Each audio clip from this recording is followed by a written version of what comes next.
Il court vers un gîte qui lui est assigné. Telle est la détermination du Tout-Puissant de l'Omniscient. Et la lune, nous lui avons déterminé des phases jusqu'à ce qu'elle devienne comme la palme vieillie. Le soleil ne peut rattraper la lune, ni la nuit devancer le jour, et chacun vogue dans une orbite. Tout ça, ça a été prouvé il n'y a pas très longtemps. On voit ici qu'il y a 1400 ans, un Nabi alayhi salatu wassalam, il en a informé, alors que le prophète alayhi salatu wassalam lui-même était illettré, analphabète. Et un Nabi alayhi salatu wassalam, Allah subhanahu wa ta'ala lui enseigne des choses qu'aujourd'hui, à notre siècle, on vient de quoi? De prouver que ces choses-là existent. La science contemporaine, à travers les propos du président de l'Académie des nouvelles technologies aux États-Unis d'Amérique, à New York, a prouvé que le soleil, tout comme la lune, effectue une rotation autour d'un axe et suit une trajectoire spécifique et prédéfinie par Allah. Ainsi, sans jamais se rencontrer, la Terre tourne autour du soleil et la lune tourne autour de la Terre sur des orbites bien définies, et Allah nous l'avait pourtant révélé il y a plus de 1400 ans. Et ce n'est pas un hasard. Le hasard en islam n'existe pas. Allah tabaraka wa ta'ala dit dans Sourate Al-Anbiya, Sourate 21, verset 33, وَهُوَ الَّذِي خَلَقَ اللَّيْلَ وَالنَّهَارَ وَالشَّمْسَ وَالْقَمَرَ كُلٌّ فِي فَلَكٍ يَسْبَحُونَ. Et c'est lui qui a créé la nuit et le jour, le soleil et la lune, chacun voguant dans une orbite. Les scientifiques expliquent que si la lune s'éloigne de sa trajectoire et se rapproche un petit peu de la Terre, les marées seraient complètement déséquilibrées et la Terre entière serait par conséquent noyée. De la même façon, c'est grâce à la distance parfaite qu'il y a entre la Terre et le ciel que notre planète reçoit l'énergie nécessaire et indispensable à la vie. Il y a environ 150 millions de kilomètres entre eux, et il suffirait simplement que le soleil s'éloigne un petit peu de la Terre pour que celle-ci soit gelée. Et si au contraire le soleil se rapproche un tout petit peu de la Terre, alors tous ces êtres vivants y seraient brûlés. C'est l'œuvre de qui? C'est l'œuvre de qui? C'est la création de qui? Y a-t-il un autre Dieu à part Allah tabaraka wa ta'ala? Le soleil et la lune. Chacun de nous a déjà vu le soleil et la lune. Mais je vous appelle dès aujourd'hui à les contempler à nouveau, afin que vous puissiez croire en Allah tabaraka wa ta'ala. Allah azza wa jalla a dit dans Sourate Al-An'am, Sourate 6, versets 75 à 79, Allah subhanahu wa ta'ala nous parle du discours que Ibrahim alayhi salatu wassalam a eu avec les polythéistes. Ces gens qui étaient bornés, qui n'adoraient que les idoles. Allah tabaraka wa ta'ala dit وَكَذَلِكَ نُورِ إِبْرَاهِيمَ مَلَكُوتَ السَّمَاوَاتِ وَالْأَرْضِ وَلِيَكُونَ مِنَ الْمُوقِنِينَ فَلَمَّا جَنَّ عَلَيْهِ اللَّيْلُ رَأَى كَوْكَبًا قال هذا ربي فلما أفل قال لا أحب الآفلين فلما رأى القمر بازغا قال هذا ربي فلما أفل قال لئن لم يهدني ربي لأكونن من القوم الضالين فلما رأى الشمس بازغة قال هذا ربي هذا أكبر فلما أفلت قال يا قوم إني بريء مما تشركون إني وجهت وجهي للذي فطر السماوات والأرض حنيفا وما أنا من المشركين. Ainsi, nous avons montré à Abraham le royaume des cieux et de la terre, afin qu'il fût de ceux qui croient avec conviction. Quand la nuit l'enveloppa, il observa une étoile et dit « Voilà mon Seigneur, en parlant de l'étoile. Puis, lorsqu'elle disparut, il dit « Je n'aime pas les choses qui disparaissent. » Et c'est vrai, c'est une réalité. Comment peux-tu adorer un Dieu qui disparaît, qui n'a pas la connaissance parfaite et qui ne surveille pas ses créatures? Comment? Et là, bien sûr, ici, Ibrahim alayhi salatu wassalam, il dit ça pour interpeller la raison des polythéistes. Il a dit, voilà mon Seigneur. Puis lorsqu'elle disparut, il dit, je n'aime pas les choses qui disparaissent. Lorsqu'ensuite il observa la lune se levant, il dit, voilà mon Seigneur. Puis lorsqu'elle disparut, il dit, si mon Seigneur ne me guide pas, je serai certes du nombre des gens égarés. Lorsqu'ensuite il observa le soleil levant, il dit, voilà mon Seigneur, celui-ci est plus grand. Puis lorsque le soleil disparut, il dit, ô mon peuple, je désavoue tout ce que vous associez à Allah. Je tourne mon visage exclusivement vers celui qui a créé à partir du néant les cieux et la terre, et je ne suis point de ceux qui lui donnent des associés. Contemple, médite, regarde le ciel, et tu verras la grandeur d'Allah tabaraka wa ta'ala. Médite sur le ciel, médite sur les nuages, sur le soleil et la lune, sur l'alternance entre le jour et la nuit. Médite et tu verras la puissance d'Allah tabaraka wa ta'ala. On attaque la troisième partie, le Coran et la terre. Mon frère et ma sœur, médite sur ce que nous explique le Coran à propos de la terre sur laquelle tu marches, sur laquelle tu vis et sur laquelle tu cours après ta subsistance. Cette terre à laquelle nous nous sommes habitués, que Satan nous a fait oublier beaucoup de ses bienfaits. Et en effet, comme je l'ai déjà dit auparavant, lorsque l'être humain se familiarise avec quelque chose, il finit par oublier ses bienfaits. Puis, il ne se rend pas compte de son importance. Puis, il ne se rend compte de son importance qu'une fois l'avoir perdu.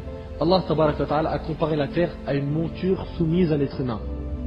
Il a dit, subhanahu wa ta'ala, dans Surat al-Mulk, Surat 67, verset 15, هو الذي جعل لكم الأرض ذلولا فامشوا في مناكبها وكلوا من رزقه وإليه النشور. C'est lui qui vous a soumis la terre. Parcourez donc ces grandes étendues. Mangez de ce qu'il vous fournit, vers lui et la résurrection. Cette monture soumise, qui est la terre, cette monture soumise ne peut balancer son cavalier par-dessus son dos. Car c'est une monture qui procure bienfait, moyen de subsistance, trésor et félicité. Cette bête soumise court, elle court très vite. La terre court, oui, la terre sur laquelle nous vivons, et nous nous asseyons et qui ne bouge pas, court et tourne très vite, mais elle demeure soumise et ne jette jamais son cavalier par-dessus de son dos. Allah l'a rendue soumise et l'a fixée par les montagnes. Quand Allah subhanahu wa ta'ala a créé la terre, elle tremblait, elle n'était pas stable. Il l'a fixée par les montagnes. Les montagnes, dans leur grand volume, et dans leur haute altitude, et dans leur grande puissance, et dans leur grande solidité, Allah tabaraka wa ta'ala les a créées en leur disant soyez, et elles furent. Il a ainsi décidé de créer les montagnes afin que les montagnes stabilisent la terre. Les montagnes se déplacent avec le mouvement des plaques tectoniques. Allah tabaraka wa ta'ala en parle dans Surat An-Naml. Encore des miracles confirmés de nos jours qui sont dans notre livre sacré depuis 1400 ans. Allah tabaraka wa ta'ala dit dans Surat An-Naml, Surat 27, verset 88, ترى الجبال تحسبها جامدة وهي تمر مر السحاب صنع الله الذي أتقن كل شيء إنه خبير بما تفعلون. Et tu verras les montagnes, tu les crois figées, tu crois qu'elles ne bougent pas, alors qu'elles passent comme des nuages. Elles se déplacent. Telle est l'œuvre d'Allah, qui a tout façonné à la perfection. Il est parfaitement connaisseur de ce que vous faites. Les montagnes se déplacent, naam. La terre court, oui, mais elle est soumise et gouvernable. Vous serez surpris de savoir que la science contemporaine a prouvé que la terre tourne autour d'elle-même à une vitesse incroyable, estimée à 465 mètres par seconde, c'est-à-dire un demi-kilomètre par seconde. Un demi-kilomètre par seconde. La terre tourne autour du soleil à une vitesse estimée à plus de 29 000 mètres par seconde. Mais il est encore plus impressionnant. En 1904, un astronaute danois qui s'appelle Kapteyn a découvert que le système solaire, Soleil plus planète, tourne lui-même autour du centre galactique à une vitesse de 250 km par seconde. C'est-à-dire que tout le système solaire est comme un objet qui tourne autour du centre de la galaxie. Et c'est la vitesse parfaite pour que la Terre reste en équilibre et ne soit pas attirée par le Soleil. Car si la vitesse de la Terre diminuait, alors notre planète serait attirée par le Soleil, s'en rapprocherait et serait complètement brûlée. Par contre, si la vitesse de la Terre était plus rapide, alors elle s'éloignerait du Soleil et deviendrait complètement gelée. Et on comprend que toutes ces lois physiques infiniment précises qui permettent que l'on puisse vivre sur Terre ne sont pas le fruit du hasard. Et on ne cessera de le répéter que le hasard n'existe pas.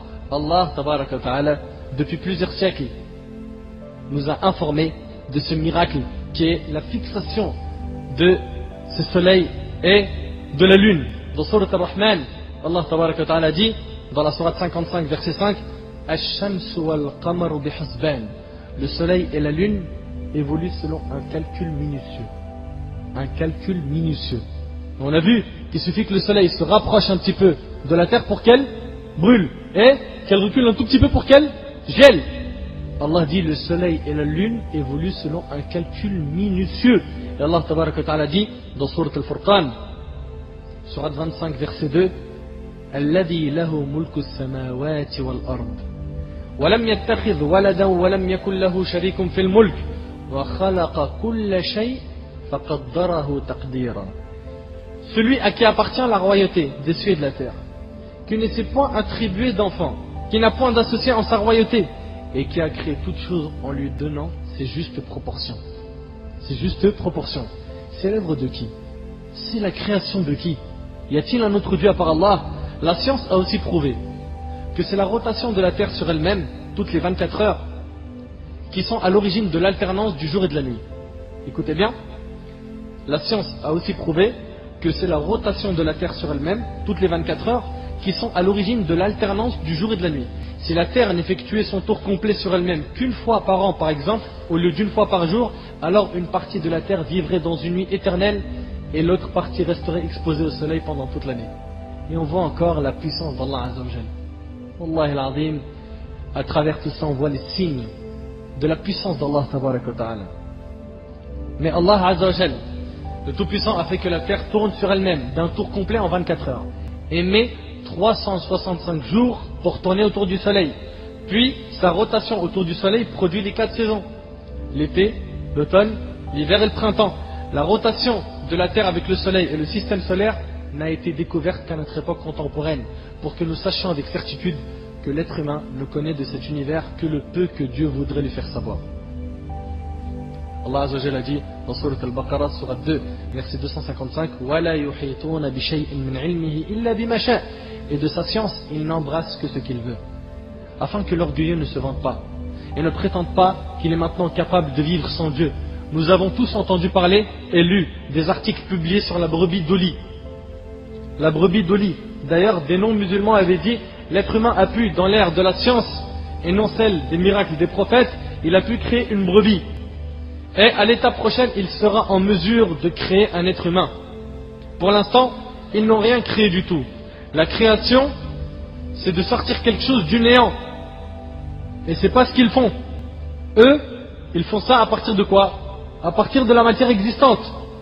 Dans le cas de la brebis Dolly, ils ont fait une expérience pour faire donc une brebis qui s'appelait Dolly. Ils ont pris un ovule énuclé, vidé de son noyau, et l'ont fusionné avec un noyau de cellules d'une autre brebis. Ensuite, ils ont placé le tout dans l'utérus d'une mère porteuse. Et ils appellent ça une création. Ils n'ont fait qu'extraire et assembler des éléments qui existaient déjà. Rien n'a été créé par l'homme. Et le résultat fut une brebis qui vieillissait rapidement. L'échec. L'échec. Le créateur, c'est Allah Tabarak wa Ta'ala. Un autre parmi les non-musulmans avait déclaré: il est temps pour l'être humain de vivre loin de Dieu. Parce que pour eux, la science est plus importante, plus riche que la religion d'Allah Tabarak wa Ta'ala. Et je jure par Allah qu'ils n'ont pas créé une mouche. Et je rappelle que créer une chose, c'est la faire sortir du néant. Ils n'ont pas créé une mouche et ils ne sont pas capables de créer une mouche. Ce qu'ils font aujourd'hui, c'est des copies. Allah Tabarak wa Ta'ala dit dans Surat Al-Hajj, Surat 22, versets 73 et 74, Ya ayyuhan nas, duriba mathalun fastami'u lah. Inna alladhina tad'una min dunillah lan yakhluqu dhubaba walau ijtama'u lah wa in yaslubhum adh-dhubabu shay'an la yastanqidhunahu minhu ضعف الطالب والمطلوب ما قدر الله حق قدره إن الله لقوي عزيز. Ô homme, une parabole vous est proposée, écoutez-la. Ceux que vous invoquez en dehors d'Allah, regarde ce qu'Allah subhanahu wa ta'ala dit. Ô homme, une parabole vous est proposée, écoutez-la.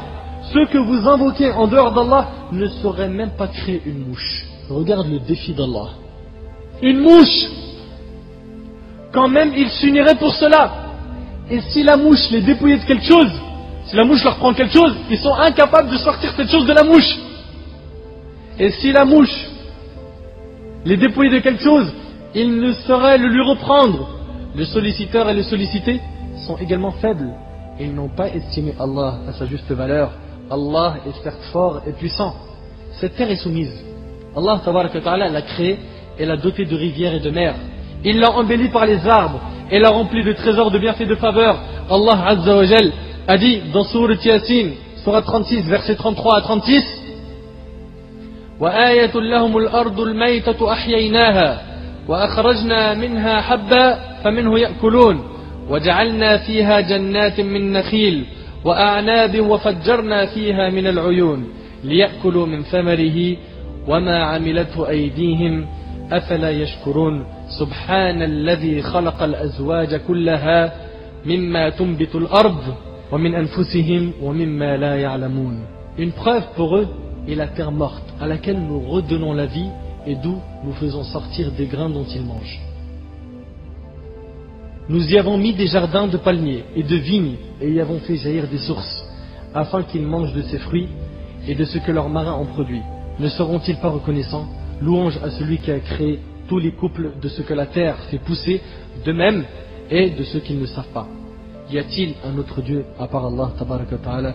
Allah Azza wa Jal a dit dans Surat An-Naml, Surat 27, versets 60 à 64, Amman khalaqa as-samawati wal-ard wa anzala lakum min as-sama'i ma'a فأنبتنا به حدائق ذات بهجة ما كان لكم أن تنبتوا شجرها أإله مع الله بل هم قوم يعدلون أمن جعل الأرض قرارا وجعل خلالها أنهارا وجعل لها رواسي وجعل بين البحرين حاجزا أإله مع الله بل أكثرهم لا يعلمون أمن يجيب المضطر إذا دعاه ويكشف السوء ويجعلكم خلفاء الأرض أإله مع الله قليلا ما تذكرون أمن يهديكم في ظلمات البر والبحر ومن يرسل الرياح بشرى بين يدي رحمته أإله مع الله تعالى الله عما يشركون أمن يبدأ الخلق ثم يعيده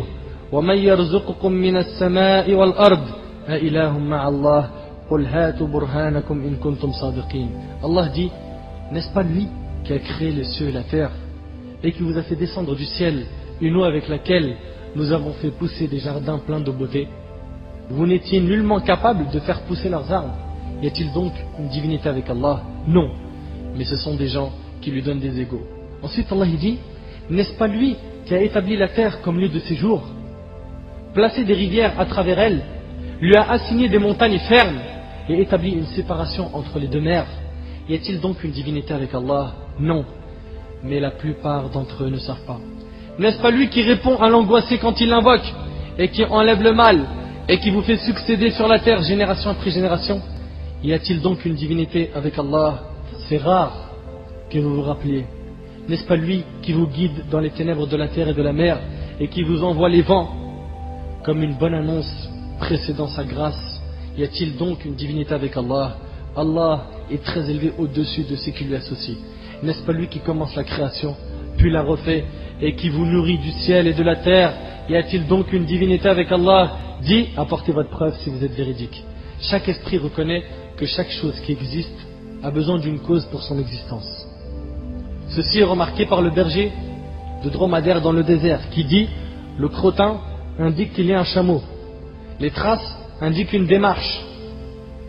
Or, un ciel aux constellations et une terre aux multiples passages et directions n'indique-t-il pas l'existence de l'omniscient, le parfaitement connaisseur?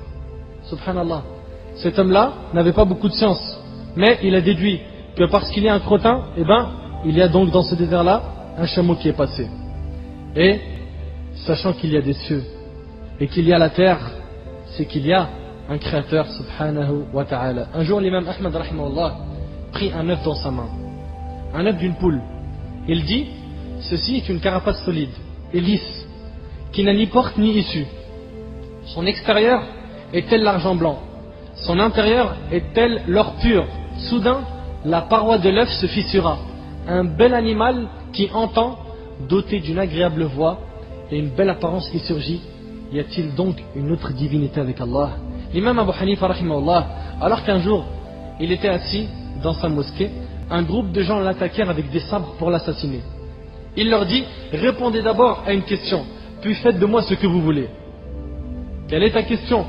Dirent-ils. Il dit, que diriez-vous? Écoutez bien cet exemple. Que diriez-vous de quelqu'un qui vous dit, j'ai vu un navire lourdement chargé de marchandises et entouré en pleine mer par des vagues déchaînées et des vents de toutes sortes. Ce navire poursuivait pourtant en toute quiétude son chemin à travers les flots sans avoir un capitaine pour le diriger ni un pilote rectifiant sa direction. Est-ce que l'esprit accepte une telle affirmation? Est-ce que tu accepterais, toi, cette information?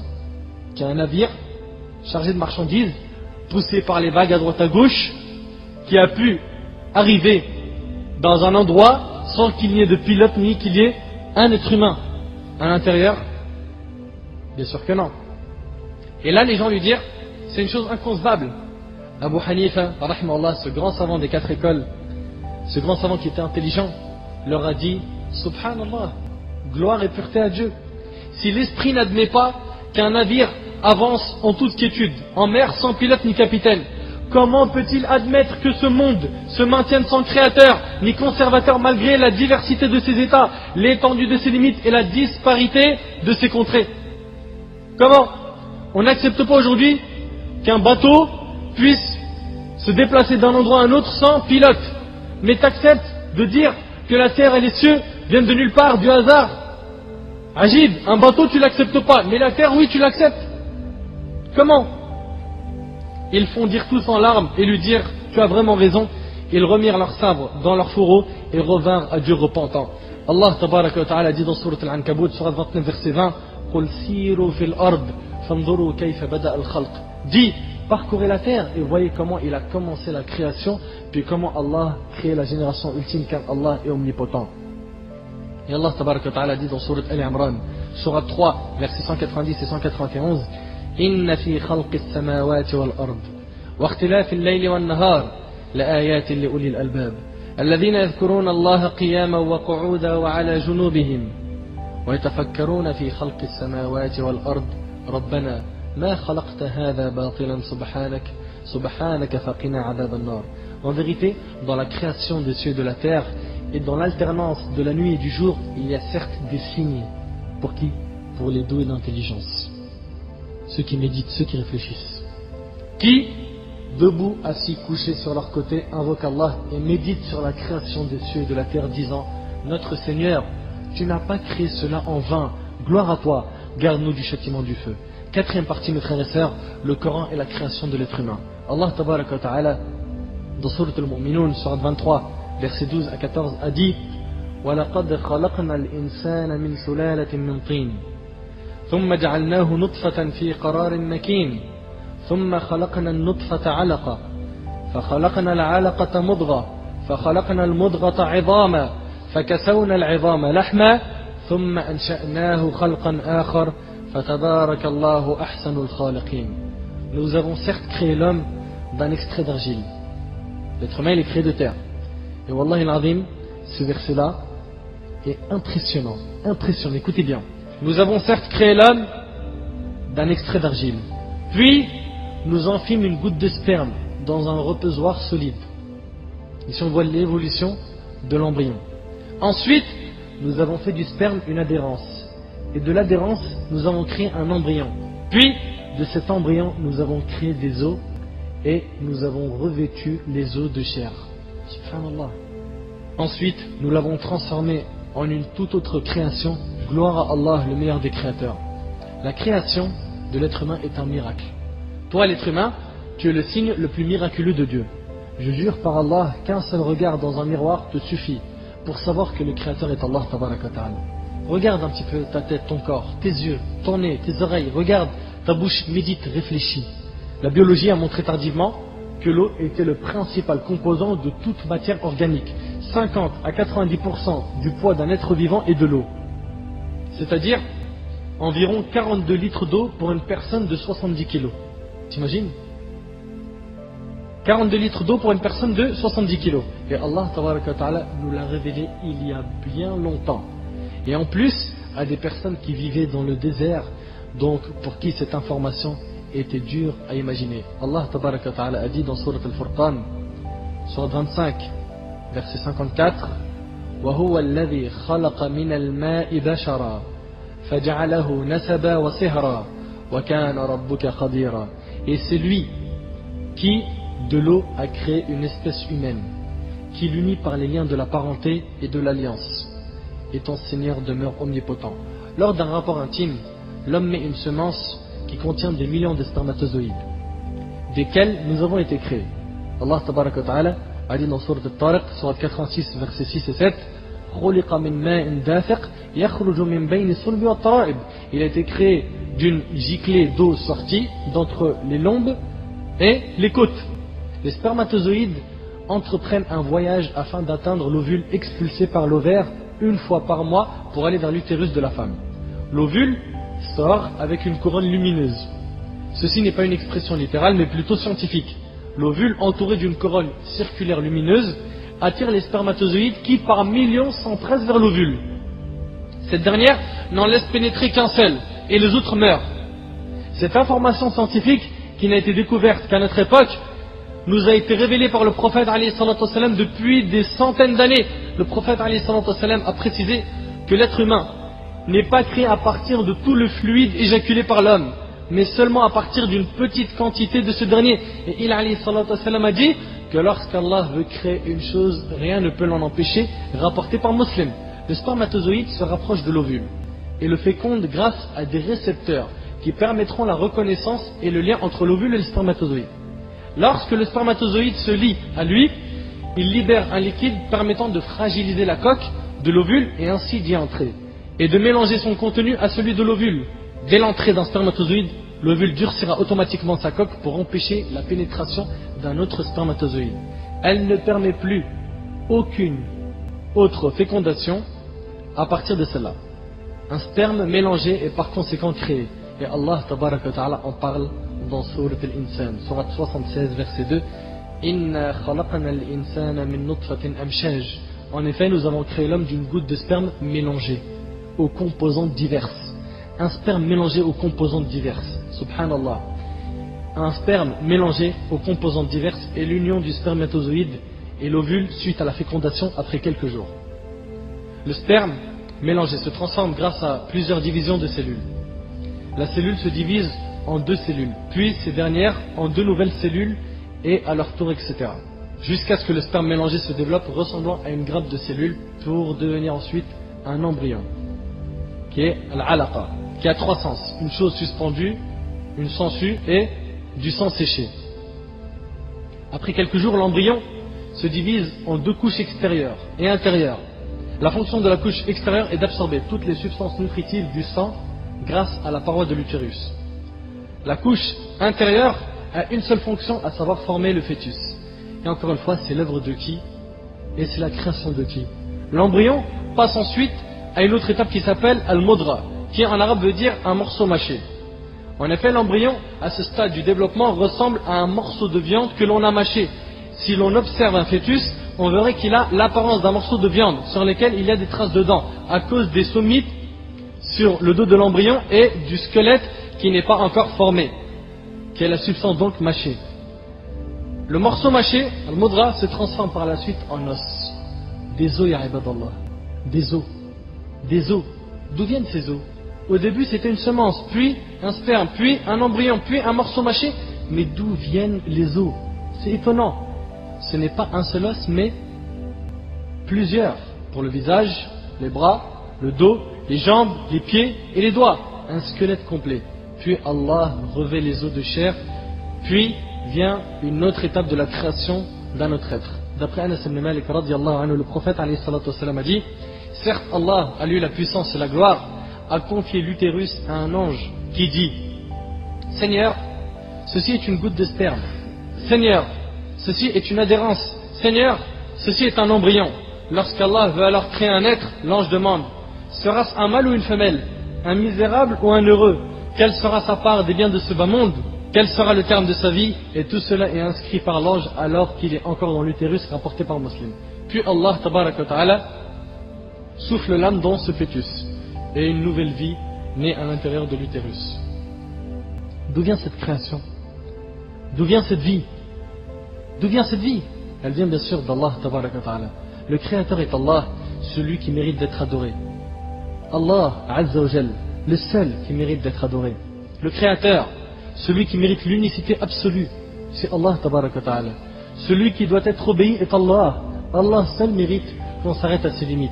Et je finis cette conférence par la dernière partie, à savoir: fais le bon choix. Fais le bon choix. Toi l'être humain, l'orgueilleux, le hautain, toi qui as été trompé, dupé par ton savoir, qui a été dupé par ton savoir ou par ton poste, ta renommée, ta fortune, as-tu oublié d'où tu viens? As-tu oublié ton âme? As-tu oublié que tu n'étais rien et que c'est Allah qui t'a créé? Dorénavant, cherche à connaître ton Créateur grâce à cette nouvelle et belle vision, puis essaye de connaître ses droits. La question qui nous incombe de poser est: ce Dieu immense, ne mérite-t-il pas d'être adoré? Ne mérite-t-il pas que tu connaisses ses droits? Et c'est ici que les gens se divisent en deux catégories distinctes. Ceux de l'enfer et ceux du paradis. Les malheureux et les bienheureux. Fais donc le bon choix. Le malheureux, hélas, ne reconnaît pas Dieu. Il renie son Créateur. Son entêtement, sa mécréance et sa tyrannie ne cesseront dès lors d'augmenter. Mais l'heureux est celui dont le cœur frémit et les yeux pleurent, les membres se prosternent par dévotion. Celui qui ressent vraiment le besoin de connaître les droits de ce Créateur, ce Dieu immense, tout-puissant, afin qu'il puisse les accomplir pleinement. Celui qui le prie humblement, ça c'est le pieux, le vrai croyant, car il sait qu'il n'est qu'un pauvre serviteur impuissant. Mon but aujourd'hui est donc de rappeler à ma communauté ainsi qu'à moi-même qui est notre Créateur pour nous pousser à obéir davantage à Allah et à son messager alayhi salatu wassalam, et faire de ce prophète alayhi salatu wassalam un guide lumineux, un guide dans notre vie, et que l'on puisse répéter avec les croyants qui nous ont précédés cette célèbre parole qui est dans Surat al-Baqarah, Surat 2, verset 285. Sami'na wa ata'na ghufranaka rabbana wa ilayka al-masir. Nous avons entendu et obéi, Seigneur, nous implorons ton pardon, et c'est vers toi que sera le retour, sans compter qu'Allah tabaraka wa ta'ala nous a créé pour un but, ya ibadallah. Allah tabaraka wa ta'ala dit dans Surat al-Dhariyat, Surat 51, verset 56, wa ma khalaqtul jinna wal insa illa liya'budun. Je n'ai créé les djinns et les hommes que pour qu'ils m'adorent. Que pour qu'ils m'adorent. Voilà le but de la création. Et Inch'Allah, si Allah tabaraka wa ta'ala nous donne la vie, on détaillera ce point qui est le but de notre